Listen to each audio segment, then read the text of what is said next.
On doit calculer grand A pour x égale racine carrée de 2. Eh bien, il faut choisir l'expression initiale. Pourquoi? Parce que il faut penser que la racine carrée, quand on l'élève au carré, elle est égale à 2. Et on voit bien que dans l'expression initiale de grand A, on a un carré ici. Donc c'est intéressant pour nous de remplacer, d'accord. D'accord. Mais en vérité, c'est même pas l'expression initiale la mieux adaptée. La mieux adaptée, pour ma part, c'est l'expression développée. C'est beaucoup plus rapide, hein. Donc, c'est beaucoup plus rapide parce que moins 2x au carré plus x plus 1, bah, c'est quand même beaucoup plus rapide de remplacer x par racine carrée de 2 dans cette expression, donc développée plus réduite, que de le faire dans l'expression initiale où le calcul ne sera que bien trop long. Pourquoi? Parce que bah, il va falloir mettre racine de 2 partout ici, puis là, puis après il va falloir redévelopper, redistribuer ici. Bon, c'est trop long. Alors qu'ici, c'est quand même beaucoup plus rapide ici. Donc, pour ma part, c'est bien l'expression développée puis réduite qui sera l'expression la mieux adaptée. OK? Donc ça, on va l'écrire. Pour x égale donc racine carrée de 2, c'est l'expression développée qui est la mieux adaptée. Alors on peut écrire expression développée et réduite. Voilà.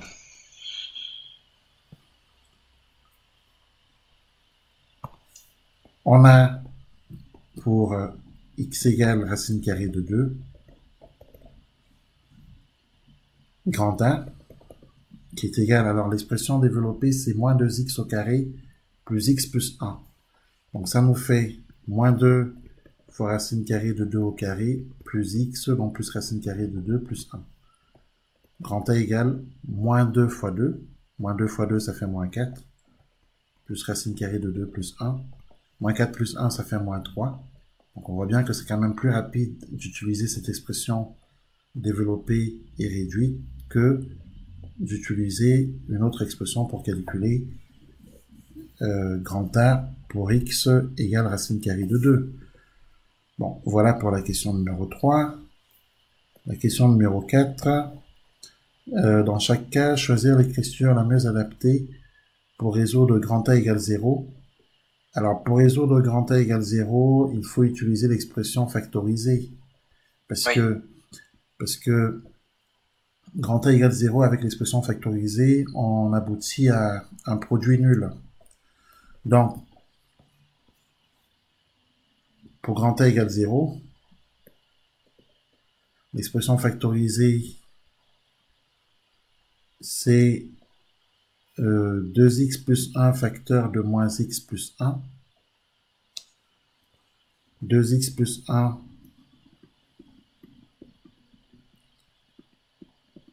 facteur de moins x plus 1 égale 0. Un produit de facteurs est nul si et seulement si l'un au moins de ces facteurs est nul. Donc, 2x plus 1 égale 0, soit 2x plus 1 égale 0, ou alors moins x plus 1 égale 0. 2x égale moins 1, on obtient que x égale moins 1 demi. De l'autre côté, on a moins x égale moins 1, c'est-à-dire x égale 1. Il y a deux solutions à cette équation, moins 1 demi et 1.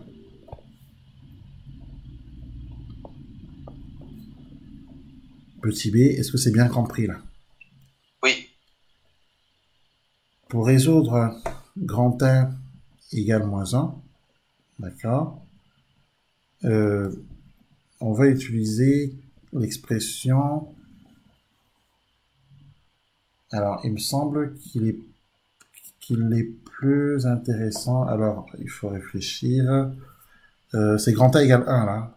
Grand A égale 1, il faut partir de l'expression développée.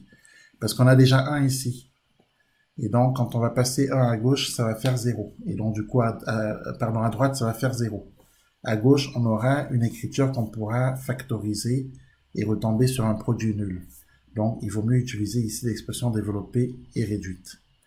Donc, moins 2x au carré plus x plus 1 égale 1. D'accord? D'accord. Moins 2x au carré plus x plus 1 égale 1.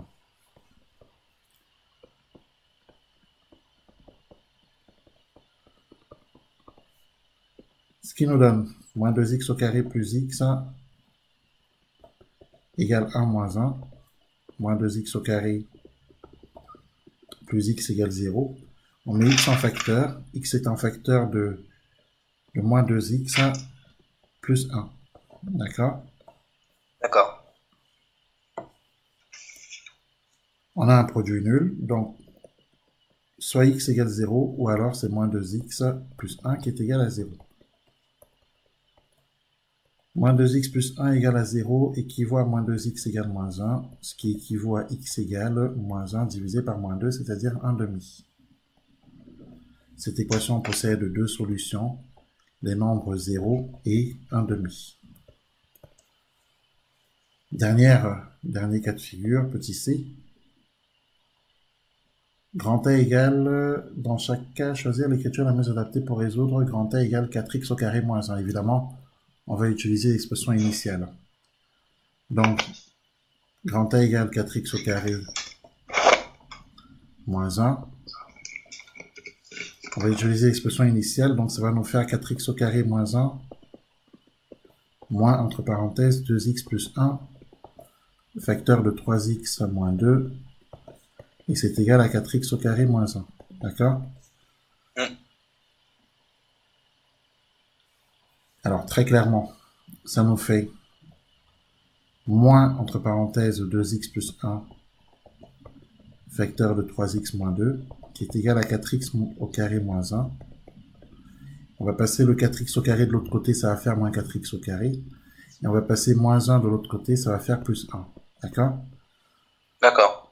Voilà, sauf qu'il se trouve que 4x au carré moins 4x au carré, ça fait 0, et que moins 1 plus 1, ça fait également 0. Donc ici, c'est 0. Donc du coup, ça nous fait moins, entre parenthèses, 2x plus 1 facteur de 3x moins 2 égale 0. L'équation équivalente, si l'on multiplie toute cette équation par moins 1, parce qu'on a le droit de multiplier une égalité par le même nombre, sauf que ce nombre ne doit pas être égal à 0, en multipliant toute cette équation par moins 1, on obtient une équation équivalente, donc 2x plus 1, facteur de 3x moins 2, égale 0 fois moins 1, c'est-à-dire 0. On retombe sur un produit nul comme tout à l'heure. D'accord? Or, on sait qu'un produit de facteurs est nul si et seulement si l'un au moins de ces facteurs est nul. Donc, soit 2x plus 1 égale 0, ou alors 3x moins 2 égale 0. Ce qui nous donne 2x égale moins 1, c'est-à-dire x égale moins 1 demi, ou de l'autre côté, 3x égale 2, c'est-à-dire x égale 2 tiers. Cette équation possède deux solutions, moins 1 demi et 2 tiers. Voilà ce qu'on pouvait dire pour les deux premiers exercices.